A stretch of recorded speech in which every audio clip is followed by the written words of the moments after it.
Hello， 大家好，我係 Asmi。今集係我2025年第2條嘅泰國酒店開箱片。今集我會嚟開箱一間 CP 值好高、設備齊全、旺中大盛、啱啱翻新嘅一間酒店。一間酒店淨係泳池啊，都有2個，仲有健身室、遊戲室、兒童遊戲室、桑拿等等嘅。酒店仲要位於亞屬遊客區。暑假住一晚700尺嘅房間都係700蚊港紙。咁我今集開箱嘅酒店就係 Centrebond Hotel Sukhumvit 10。首先講下酒店嘅地點，酒店呢就喺亞屬 BTS 站附近，由酒店行去亞屬 BTS 呢就要10分鐘，但係酒店呢就提供每10分鐘一班嘅接駁車送你去到街口，同埋由街口嗰度接翻你去翻酒店嘅。而由街口行一陣呢，你就會見到韓國街噶啦。喺韓國街附近係會有一間七仔嘅。咁由街口行到去亞屬 BTS 呢，就只需要4分鐘。亞屬 BTS 站隔離呢，就已經係 Terminal 21個商場，所以咧其實佢嗰個生活機能係好方便嘅。咁所以整體嚟講呢，我會俾酒店嘅地點呢係4.3粒星嘅。而家就嚟睇個 room tour。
其實咧呢一間酒店嘅範圍都算大嘅，旁邊嗰2座大廈呢，就係酒店嘅新翼，而中間嗰座呢，就係酒店嘅舊翼。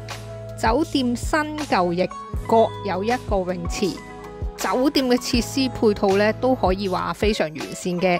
酒店係有一個都幾完善嘅健身室啦、桑拿房啦、遊戲室啦、兒童遊戲室啦、自助洗衣房啦、SPA 啦，同埋餐廳嘅。以上所有設施咧已經係翻新咗噶啦。另外其實每住一晚咧，佢都會俾啲分你喺呢一部機嗰度換零食或者飲品，同埋咧酒店入邊係有一間便利店，一支水咧就10泰銖。而酒店嘅房間嘅設施咧都係齊全嘅，床頭係有 USB Type-C 同埋電掣插頭。其中一邊咧係提供個手機無線充電器，仲要咧係竟然 Samsung 機咧都可以插到嘅。咁而酒店嘅 WiFi 咧都係快嘅，同埋酒店房嗰個馬桶咧係嗰啲日式洗 pat pat 嗰啲馬桶啊。由於我住嗰度係新翼，所以酒店嘅設施咧係非常新嘅。但係其實咧酒店嘅舊翼咧都正在翻新緊，同埋其實有啲舊翼嘅房咧都翻新好噶啦。咁雖然佢翻新緊啦，但係嗰啲公共設施嗰啲地方你係見唔到灰塵嘅，所以我會俾一間酒店嘅設施配套咧係4.5粒星嘅。至於酒店嘅服務方面，酒店餐廳嘅職員係好有禮貌，收點嘅速度咧都係好快嘅。而酒店其他嘅職員就普普通通啦，即係你見到佢嗰陣時，佢又未必會同你打招呼咁樣啦。咁所以整體嚟講，我會俾酒店嘅服務咧係4粒星嘅。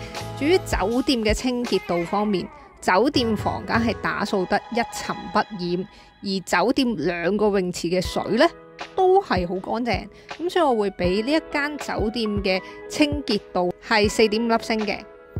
至於酒店嘅寧靜度方面，由於酒店係喺一條巷入邊啊，所以你係完全聽唔到佢嘅車聲嘅，淨係會聽到嗰啲偶爾嗰啲住客嗰啲出入房間嘅聲音。所以整體嚟講，我會俾酒店嘅寧靜度咧係4.5粒星嘅。至於酒店嘅食物方面，我連續食咗2日嘅酒店早餐，2日呢嗰個菜式都有少少唔同。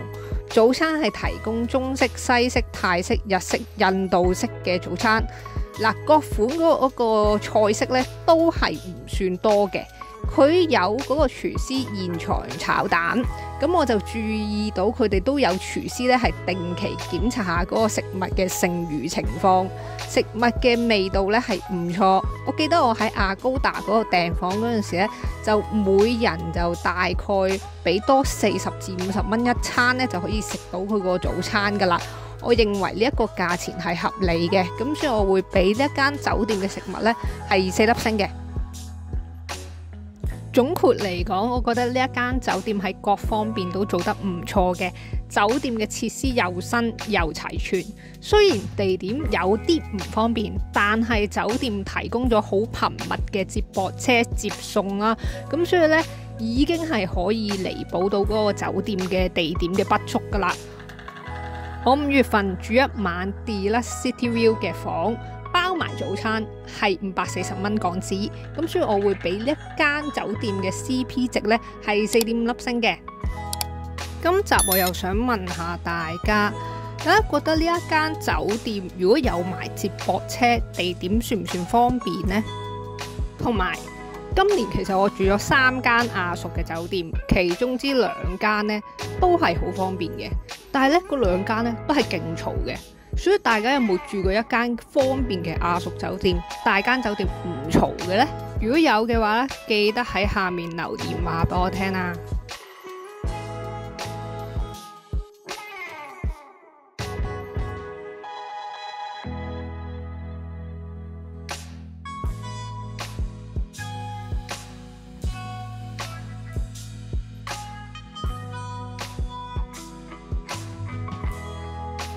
今條片係咁多啦，大家記得 like、subscribe、comment 同埋撳埋個鐘仔，嚟緊仲有好多泰國片嘅，下條片見，拜拜。